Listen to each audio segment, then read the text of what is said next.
Ketika halatain dua tempat ini, hayya 'alas shalah, la haula wala quwwata illa billah.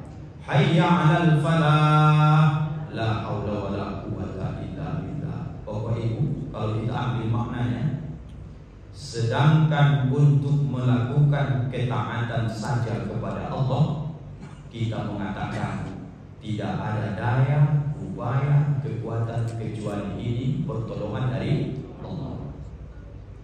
Kalau ketaatan saja kita minta tolong sama Allah, bagaimana mungkin kita gunakan badan yang sehat ini melakukan kedurhakaan sama Allah? Artinya Bapak Ibu, ketika badan ini sudah sehat dikasih Allah, azan berkumandang, sedangkan untuk menunaikan yang baik saja kita minta tolong sama Allah. Bagaimana mungkin ada orang yang badannya sehat, pikirannya sehat, hartanya ada, fasilitas lengkap, hujan gerimis saja pun tak datang lagi dia ke masjid?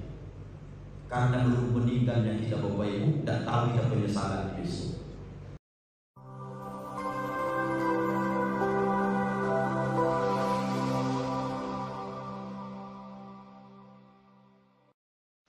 Bapak Ibu yang kami muliakan, kita sambut keberkahan hari Jumat ini dengan memperbanyak sholawat kepada Nabi kita Muhammad sallallahu alaihi wasallam.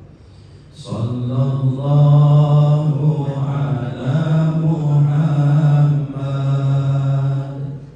sallallahu alaihi wasallam, sallallahu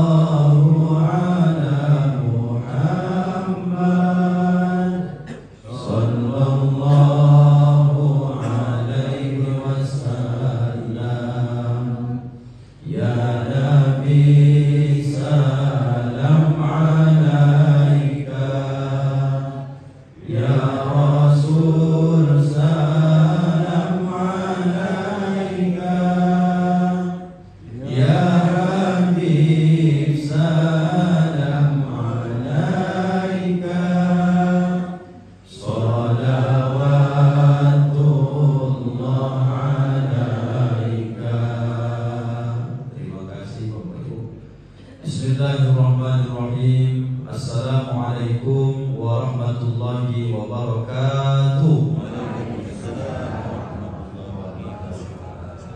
Alhamdulillahi rabbil alamin, alladzi arsala rasulahu bil huda wa dinil haqq liyudhhirahu 'ala ad-dini kullihi walau karihal kafirun. Asyhadu an la ilaha illallah wa asyhadu anna Muhammadar Rasulullah. Allahumma salli wa sallim ala sayyidina Muhammadan wa ala ali sayyidina Muhammadan.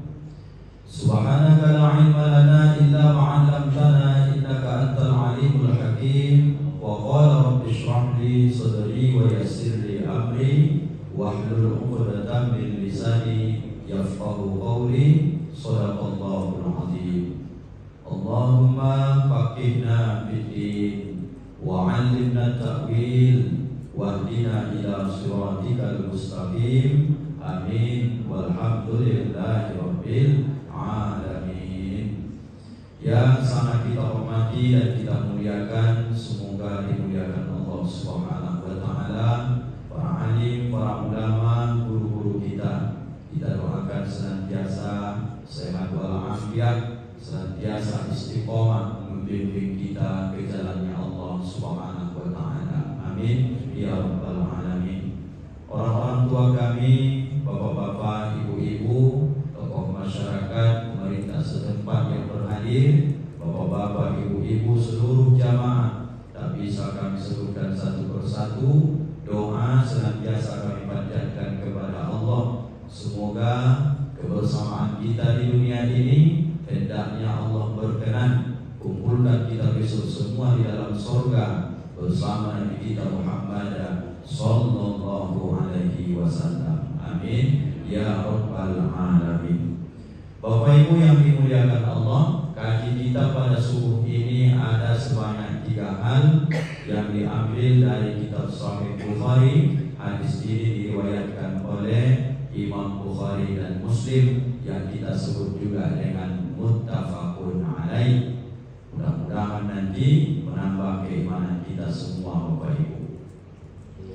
Bismillahirrahmanirrahim. Qala Nabi sallallahu alaihi wasallam, telah bersabda Rasulullah sallallahu alaihi wasallam, salasun, ada 3 perkara kata Rasulullah, lau ya'lamun nasu bihinna, seandainya manusia itu tahu apa kelebihan di dalam 3 hal ini, maka kata Nabi mereka akan berlomba-lomba seperti seekor ibil, seekor unta yang akan lari kencang untuk mendapatkan yang 3 hal ini. Jadi judul kajian kita subuh ini Bapak Ibu, ada 3 hal yang kalau kita tahu di dalamnya itu sangat besar manfaat pahala, kita seperti unta yang berlari kencang untuk mendapatkan fadilah keutamaan dari amal tersebut. Apakah yang 3 itu? Yang pertama kata Rasulullah dalam hadis sahih ini, al-azan, ketika mereka mendengarkan kumandang azan. Jadi Bapak Ibu yang dimuliakan Allah, kita buat sedikit analogi sebelum kita bahas azan ini. Di dalam ayat Al-Quran ada Allah sering membuat perumpamaan, salah satunya ibadah ini tak ada ubah seperti kita sedang berjual beli. Bagaimana maksudnya jual beli Pak Ustaz? Kita sedang transaksi dengan Allah. Gak paham juga? Kita buat contoh paling dekat. Saya ini Bapak Ibu katakanlah seorang pedagang. Yang saya jual ini katakanlah 1 botol madu. Lalu 1 botol madu ini saya biasa jual 50.000 sebotol. Kemudian suatu ketika pas saya berjualan, datanglah Bang Putra ini ke rumah mau beli madu. Berapa usahaan putih sebotol madu? Saya bilang 50.000 Bang. Diambilnya duit 50.000, saya berikan madunya, terjadi transaksi. Kali kedua datang ketua gerakan sholat subuh Haji Joni Virgo ke rumah juga. Apa Pak Haji? Mau beli madu Pak Ustaz. Berapa Pak Haji? 1 botol. Berapa Pak Ustaz 1 botol? 50.000 Pak Haji. Kali ini karena baru saya siap panen sawit, saya tidak bayar 50.000. Saya bayar sebotol 200.000. Itu 4 botol Pak Haji, sebotol saja. Sejauh ini Bapak Ibu, mana saya lebih suka? Pembeli yang pertama atau pembeli yang kedua? Masih ada ya, karena subuh agak payah koneknya Bapak. Bang Putra beli madu sama Ustaz 50.000 sebotol. Memang itu harga bandrol. Bapak Haji Joni Virgo beli madu 1 botol, tapi karena duitnya banyak baru siap panen sawit, dibeli 1 botol 200.000. Saya bilang 200.000 nih Haji, ini sudah 4 botol. Kata beliau, saya perlunya 1 botol, tapi saya bayar 200.000. Pertanyaan Ustaz, mana yang lebih Ustaz senangi, pembeli pertama atau kedua?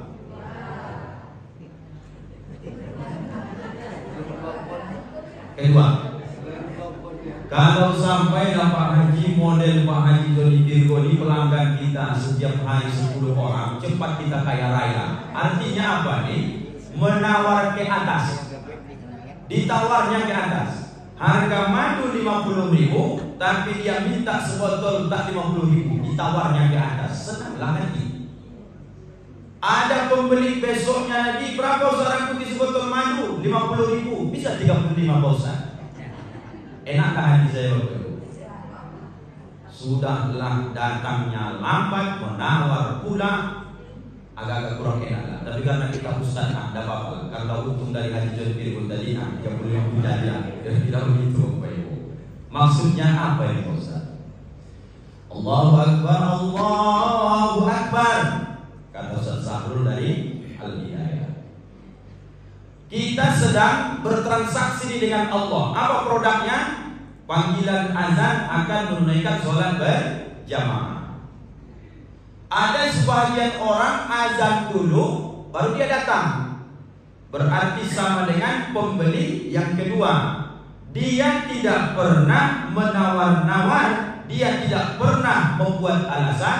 Asal azan berkumandang, tinggalkan semua pekerjaan. Kira-kira senang tak Allah Bapak Ibu? Senang. Ada orang Bapak Ibu jamaah Al-Hidayah ini, assalatu wassalamu alaihi. Udah duduk kawan tuh di sini, sudah selesai ya sholat tahiyatul masjid, sudah selesai sholat sunnah wudu, belum azan, udah duluan dia sampai di rumah Allah. Pertanyaan, mana Nabi Allah suka? Yang pertama atau yang kedua? Makin berubah nampaknya jawaban Bapak Ibu. Ada sebahagian sudah la ilaha illallah, sudah selesai azan, belum dari kata tanam. Kan belum komat kata dia. Allahu Akbar, asyhadu an la ilaha illallah, udah komat bentar lagi. Baru rakaat pertama itu aman itu. Kalau nampaklah malaikat itu wujudnya Bapak Ibu, geramnya dia menengok manusia model seperti ini, dicikikannya lehernya itu sebenarnya. Cuman karena Allah sayang, tidak usah dulu karena Allah, biar aja dulu. Mana tahu nanti tahun ini nggak mau dia azan berangkat, mungkin besok mau dia kata Allah. Tapi tidak mau juga selesaikan kata Allah besok Bapak Ibu. Maka banyak orang yang nggak pernah dia datang memandangkan azan, mengumandangkan azan tak pernah, mendatangi suara azan pun tak pernah. Maka sudah banyak orang yang diusir Allah Bapak Ibu dari dunia ini, mohon maaf. Artinya sekali usir dan balik-balik lagi, itu yang kita antarkan ke simpang ngaso setiap tahunnya Bapak Ibu. Dan itu pasti akan terjadi sama kita. Hargailah panggilan azan ini. Lalu kata Nabi, setiap kau mendengarkan azan itu, kau jawablah sesuai dengan yang kau dengarkan, kecuali dengan dua hal, dua tempat itu. Ketika azan terkumandang Allahu Akbar, kita jawab Bapak Ibu, Allahu Akbar, Allahu Akbar. Ketika dia kumandangkan asyhadu an la ilaha illallah, kita juga jawab asyhadu an la ilaha illallah. Asyhadu anna Muhammadar Rasulullah, sesuai juga jawabannya asyhadu anna Muhammadar Rasulullah.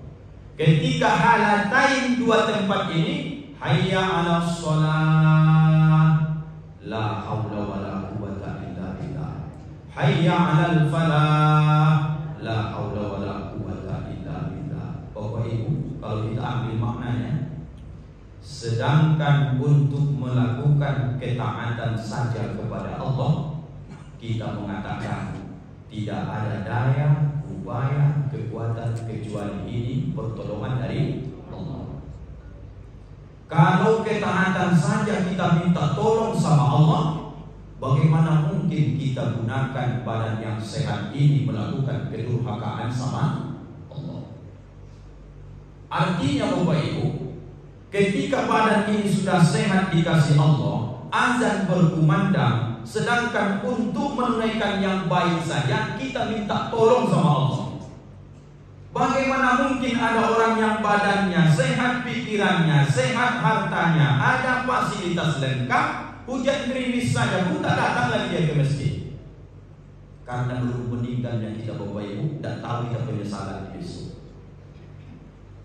Lalu ketika as-salatu khairun minan naum, shadaqta wa bararta wa ana ala zalika minasyahidin. Sering diingatkan guru-guru kita, jangan salah yang tukang azan, jangan dipanjangkan naumnya.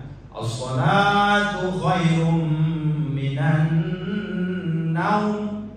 Mestinya begitu, karena nun tasdid itu adalah wajiban gunnah, dua harakat. Sementara naumnya itu biarpun dia mad lain, tapi tak boleh di ujungnya dipanjangkan. As-salatu khairum minan naum. Itu aja di kampung-kampung tuh Bapak Ibu. Kalau diartikan, sholat itu lebih baik daripada tidur. Itu yang bukan Bapak tuh. Oh, kata muazzin itu tidur aja kita. Kata dia begitu. Makanya jangan dipanjangkan. Naum, sholat lebih baik daripada tidur. Sodakta, engkau benar. Wabararta, dan engkau sangat-sangat baik, sangat-sangat betul yang kau ucap itu. Apa itu? Sholat lebih baik dari tidur. Wa ana, dan saya, wa ana ala, atas yang demikian yang kau ucap tadi, solat lebih baik dari tidur, minasyahidin, aku ikut menyaksikan dan bersaksi bahwa aku juga yakin solat jauh lebih baik daripada tidur. Maka ringanlah selimut, ringanlah meninggalkan spring bed yang empuk, ringanlah berangkat ke kamar mandi, ringanlah air yang sejuk terasa hangat, dan bisa dia membangkitkan semangat kita beramal ibadah. Cuman masalah azan ini banyak kadang-kadang jemaah kita, termasuk kita pun kadang-kadang terjebak. Terjebaknya di mana? Azan berkumandang itu hakikatnya adalah Allah sedang berbicara, Bapak Ibu. Tapi diwakilkan dewan muazzin. Kalau seandainya bupati yang di depan ini ngomong, kemudian kita juga Bapak Ibu sedang ngobrol asik dengan kawan, kira-kira bupati itu naik ke tensinya? Ulang sekali ya. Yang ngomong di depan ini bupati, kemudian Bapak Ibu juga nanti di belakang ngomong juga, kira-kira bupati itu marah nggak dia? Begitulah adab kita. Yang ngomong itu bukan sekelas bupati, tapi yang ngomong itu adalah yang menciptakan bupati. Bunyinya dilapaskan oleh muazzin. Kalau ada orang yang sampai azan berkumandang, asik tidak ada berhenti lisan untuk ngobrol dengan kawan sebelah, itu pertanda dia tak menghargai Allah Subhanahu wa ta'ala. Colek kanan, colek kiri, entah apa obrolan yang tak selesai-selesai, padahal azan sudah berkumandang. Maka yang disuruh Nabi, ija sami'un nida, apabila kau dengar berkumandang azan itu, jawablah sesuai dengan apa yang diucapkan, kecuali dua perkara yang kita sebutkan tadi. Mestinya Bapak Ibu, asal sudah azan itu berkumandang, kita yakinkan bahwa itu adalah sunnah Nabi menjawabnya. Biarpun hukum jawab azan tak wajib, tapi kalau azan berkumandang dengan khusyuk tawaduk, kita jawab Bapak Ibu satu persatu. Tambah amalannya pagi ini Bapak Ibu ya.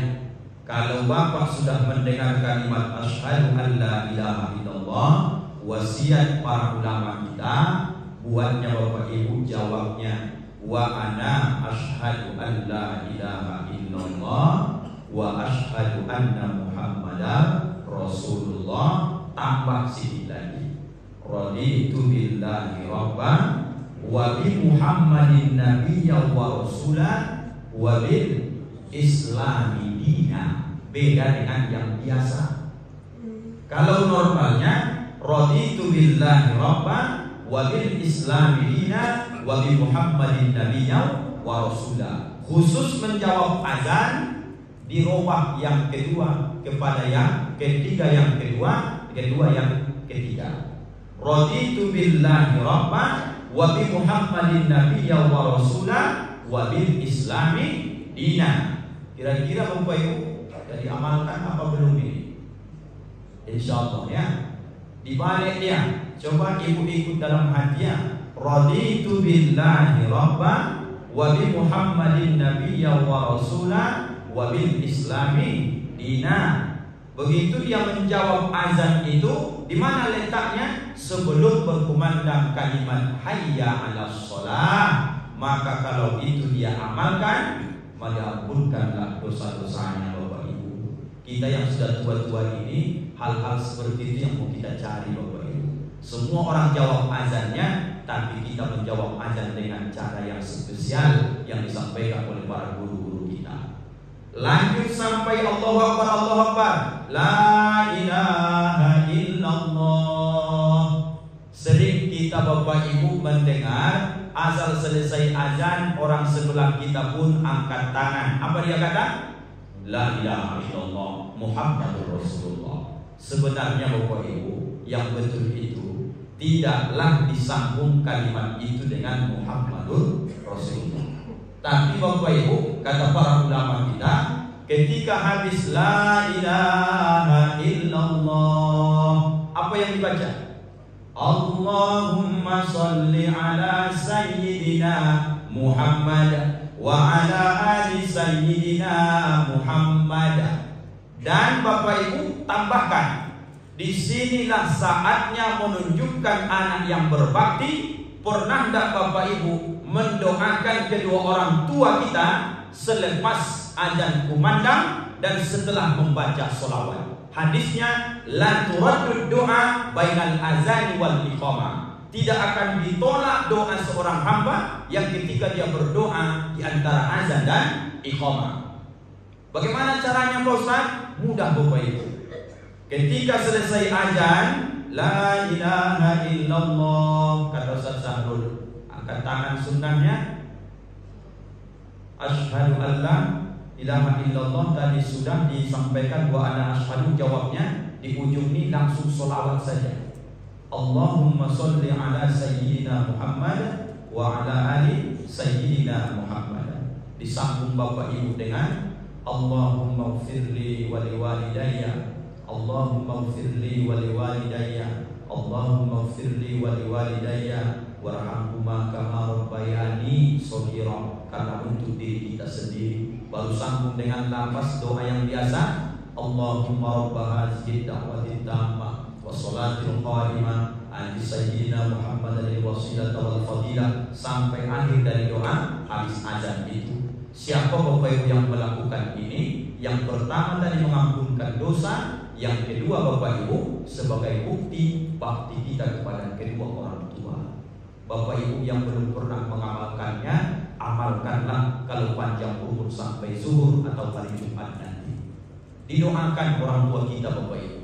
Biasanya Pak Ustaz habis sholatnya kita berdoa, kadang sempat kadang tak, tapi asal terdengar azan, selipkan doa terbaikmu kepada kedua orang tua kita. Begitu Bapak Ibu kata guru-guru kita dulu waktu kita masih di pondok. Amalkan ini kata beliau. Sampai hari ini insya Allah saya terus amalkan dan saya sampaikan juga kepada Bapak Ibu. Jadi caranya habis la ilaha illallah sekali lagi baca sholawat. Allahumma sholli ala sayyidina Muhammad wa ala ali sayyidina Muhammad. Allahumma ighfirli wa liwalidayya, 3 kali. Allahumma ighfirli wa liwalidayya, Allahumma ighfirli wa liwalidayya. Ya Allah, ampunkan aku, wa liwalidayya, kedua orang tuaku, warhamhuma, sayangi keduanya, kama rabbayani, sebagaimana mereka mengasuhku, menyayangiku, shaghira, di masa-masa kecilku dulu. Baru minta Allahumma rabb hadhihi da'wati tammah sampai akhir dari doa berkumandang azan.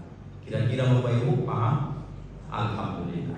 Inilah yang diburu orang, karena azan ini adalah panggilan Allah. Tidak ada sebaik-baik yang akan kita kejar seperti unta yang berlari, kecuali di mana azan berkumandang, semua kesibukan hilangkan tuh Bapak Ibu. Dan ada yang lebih penting daripada menyempurnakan panggilan itu dengan mendatangi di mana sumber azan itu terdengar Bapak Ibu. Satu, yang kedua, wasafil awal, memburu saf pertama. Jamaah Al-Hidayah ini sangat-sangat luar biasa antusiasnya kita. Di awal tadi disebut yang datang cepat, yang mau datang sebelum azan berkumandang. Banyak saya lihat orang-orang tua saya ini. Jangan sampai Bapak Ibu hilangkan kemuliaan hadis Nabi. Apa maksudnya Pak Ustaz? Hadis Nabi itu Bapak Ibu, riwayat Bukhari Muslim itu, bahwa orang yang mendapatkan saf yang pertama, dia seperti berkurban seperti seekor unta. Saf yang kedua seperti berkurban seekor sapi atau lembu. Saf yang ketiga berkurban dalam hadis itu seperti seekor kibas kambing yang bertanduk, artinya yang sudah dewasa. Saf yang selanjutnya keempat berkurban seperti seekor ayam jantan yang besar, bukan ayam betina, menunjukkan betapa besarnya pahalanya. Saf yang kelima sampai selanjutnya mereka hanya seperti berkurban seekor telur, tapi tak dinamakan lagi kurban, tapi dia bersedekah. Sayangnya Bapak cepatnya datang, tapi Bapak selalu di belakang. Sayang sekali ibu-ibu, cepatnya ibu-ibu datang, tapi selalu saf pertama tidak mau Bapak Ibu ambil. Padahal pahalanya jelas, hadisnya sahih. Rugi Bapak Ibu, karena kita kalau dipikir-pikir Oke, macam orang tua kita yang banyak duit, sekali setahun bisa dia berkurban seekor lembu, katakanlah harganya 18 juta. Kita yang tak mampu berkurban Bapak Ibu, ada kesempatan setiap hari 5 kali sehari semalam bisa berkurban seekor lembu, seekor unta, seekor sapi, bisa dapatkan 5 kali berkurban setiap sehari semalam Bapak Ibu. Di mana dapatnya? Kalau mereka paham bagaimana fadilah keutamaan saf pertama, baca nanti poster spanduknya kalau belum dibuka di Islamic Center. Kalau enggak dapat mereka membuat saf pertama, mereka berebut kata Nabi, maka diundi supaya siapa yang berhak mendapatkan saf pertama. Jadi Bapak Ibu yang dimuliakan Allah, jangan anggap sepele saf yang pertama ini. Hanya saja di belakang imam ini, itulah yang agak-agak khawatir kita Bapak Ibu yang memang orang tertentu. Selebihnya silahkan Pak, penting ambil saf pertama. Apa sebab? Bapak kalau dapat saf pertama ini, Bapak sama dengan sudah berkurban seekor unta Bapak Ibu. Kalau harganya sekarang mungkin 30 juta lebih, segitulah kurban kita persembahkan. Belum lagi cerita pahala solat berjamaah. Allahu Akbar. Ambillah itu Bapak Ibu, termasuk ustaz. Selesai azannya kita penuhi, saf pertamanya juga sudah kita dapatkan. Keutamaan saf pertama sampai saf berikutnya, apalagi hari ini hari Jumat, kita yang sudah mengaji terutama tentu bapak-bapak, jangan lagi bapak kita sudah dikasih umur panjang, badan sehat, fasilitas cukup, cepat datang, tapi tak masuk-masuk ke masjid. Itu paling parah lagi. Oke, kalau Masjid Al-Hidayah sudah pakai AC, tak ada orang lagi nongkrong di teras itu merokok-merokok macam masjid lain. Sering kita sampaikan, rugi orang seperti itu Pak Haji. Jam 10 sudah berangkat dia Jumatan, setengah 11 sudah sampai di Al-Hidayah, udah bagus, sudah rapi, tapi tidak masuk-masuk. Allahu Akbar.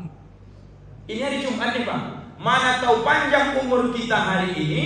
Siapa kata Nabi dalam hadisnya, yang mandi seperti layaknya mandi janabah dari rumahnya, dia percepat datang menuju masjid dengan guna apa? Menghargai, menghormati hari Jumat. Sampai dia di masjid, maka dia ambil saf yang paling dekat dengan imam. Dia dengarkan khutbah, tidak tidur dia, tidak mengantuk dia, apalagi sampai dia mengatakan kata kawannya, diam kau, jangan ribut lagi, khutbah seorang kunci. Batal solat Jumat mereka berdua. Jadi kalau rusuh kawan sebelah kau Ustaz, biarkan saja.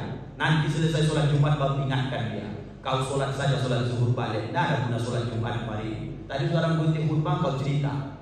Karena ustaznya atau karena hukumnya begitu? 2 khutbah itu ganti 2 rakaat solat zuhur, 2 rakaat Jumat itu. Itulah penyempurna solat zuhur. Kalau kau cerita tadi pas khutbah itu khutbah 1, khutbah 2, maka kau tak punya hak untuk mendapatkan fadilah solat Jumat. Maka ulang solat zuhur balik. Sahnya itu kata dia, nanti terserah kau lah sama Allah. Betul kau ingatkan Ustaz. Artinya Bapak Ibu, yang cepat datang masuk ke masjid, ikut mendengarkan khutbah, jangan tidur, jangan main handphone, jangan ngobrol, fokus dengarkan. Karena tidak tahu kita yang khotib itu nanti lupa dia syarat, lupa dia rukun, rusak semua amal kita satu masjid. Kalau ada yang menyimak mendengarkan, yang paham dia, rupanya ketinggalan rukun dan wasiat takwa khotib tadi. Naik bapak ke mimbar, wasiatkan takwa supaya selamat satu masjid kita ini. Apa sebab? Karena Bapak Ibu, jangan ketika mendengar khutbah, disitulah baru kita pasang doa, Bismikallahumma ahya wa bismika wa amut. Di masjid ini tenang kali, apalagi nanti khotib naik mimbar, setan pun datang dia, duduk di pelopak mata, langsung tertidur. Pas bangun dia cepat kali khutbah juga dia, udah 45 menit. Cemana nggak cepat? Mulai khotib itu naik, dia sudah pasang doa tidur. Bangun dia tahu udah selesai rupanya ya. Cepat kali kata dia. Bukan cepat Pak. Kawan sudah berapi-api di depan menyampaikan khutbah, yang dia dengar salam pertama dan juga yang terakhir barakallahu liwalakum fil Qur'an azim. Jangan begitu Bapak Ibu. Siapa yang membuat demikian, cepat dia datang ke masjid hari Jumat, dia ambil saf pertama, dia dengarkan 2 khutbah, tentu sholat Jumat nanti berjamaah, pulang dia ke rumahnya, apa kata Nabi?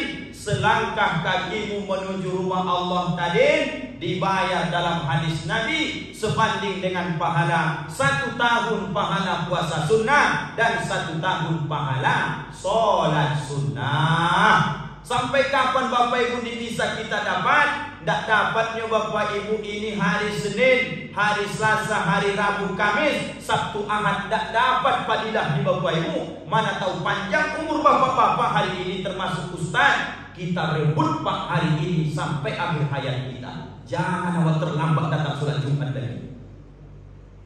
Zuhur terlambat juga, subuh terlambat juga. Hari Jumat, hari raya orang Islam pekanan, terlambat juga. Entah apa kesibukan awak dalam hidup di Bapak Ibu. Ustaz menyebut Jumat tapi ibu-ibu juga dipanggil. Kami kan ke sholat Jumat Pak Ustaz. Ibu bisa mendapatkan pahala 1 langkah kaki suami ke masjid, 1 tahun pahala puasa sunnah, sholat sunnah, asal ibu ikut andil mengurus suami masing-masing. Siapkan sandalnya, siapkan baju kokonya, cucikan sendalnya. Berangkat kau cepat Bang, jangan lambat-lambat kali. Udah naik tensi saudaraku kita disuruh ceramah tuh, gara-gara abang terus yang terlambat. Yang disinggungnya abang tuh abang. Itu ibu bilang nanti. Tidak tahu kita umur nih Bang, entah Jumat ini Jumat terakhir, berangkat dalam cepat. Mana sendalku? Kalau sampai 2 macam sendalnya, sendal jepit 2 rupa, tidak mau dia berangkat. Kasih sendal yang bagus sudah dicuci, berangkat dalam berangkat. Sampai di masjid nampak pula ibu di teras pendopo itu dia merokok-merokok. Lewat ibu bilang aja, jangan sia-siakan Bang, kurban seekor unta, berangkat masuk abang ke dalam. Supaya ibu dapatkan juga pahala seperti yang dilakukan oleh suami. Uruslah supaya dapat kesempurnaan. Yang terakhir Bapak Ibu yang dimuliakan Allah, ketika kita sudah berbicara tentang yang 2 hal, azan segerakan datangi penuhi, yang kedua ambil saf yang pertama, dan yang ketiga adalah mendatangi menyegerakan sholat Jumat. Itulah yang ketiga itu. Artinya disimpan Allah kemuliaan itu di 3 hal ini. Kalau pahamlah manusia ini, dia tidak menyibukkan diri dengan apapun kecuali dia akan memburu seperti unta yang berlari kencang. Apa maknanya Bapak Ibu? Di dalam kajian ini kita sedang diingatkan. Di mana banyak orang lalai, azan berkumandang. Di mana banyak orang lalai, di saat kadang-kadang sudah datang dia memenuhi azan sampai di masjid, tapi dia masih banyak lalai melakukan hal-hal tak bermanfaat. Kemudian kapan dia lalai? Ketika hari Jumat banyak yang mau diurus, tapi hari ini sudah banyak orang-orang yang hijrah asal hari Jumat, tokonya ditutupnya. Banyak bengkel sekarang asal hari Jumat ditutupnya. Kenapa ditutup Bang? Saya bilang, kapan lagi Pak Ustaz kita tenang? Hari Senin sudah cari duit, Selasa cari duit, sepekan tak pernah off, tak pernah break. Hari Jumat inilah mungkin hari istirahat. Dulu orang hari Ahad Bapak Ibu istirahat, sekarang sudah mulai berubah hari Jumat. Saking takutnya dia hilang fadilah keutuhan hari Jumat ini. Bapak Ibu yang dimuliakan Allah, yang 3 perkara inilah yang kita sampaikan. Mudah-mudahan bisa menaikkan giroh semangat kita, dan mohon maaf tentu dalam penyampaian pasti ada kesalahan. Maafkan Ustaz dunia dan akhirat. Maaf Bapak Ibu.